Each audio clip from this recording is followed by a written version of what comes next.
This cat looks cute, but he is very cruel.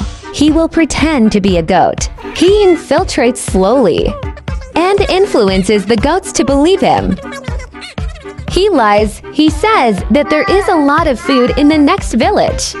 He managed to trick the goats. All the goats got on the bus to go to the next village.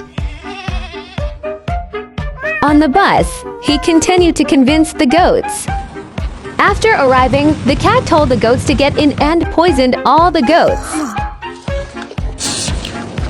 It turned out he was going to grind the goats and sell them for his own profit.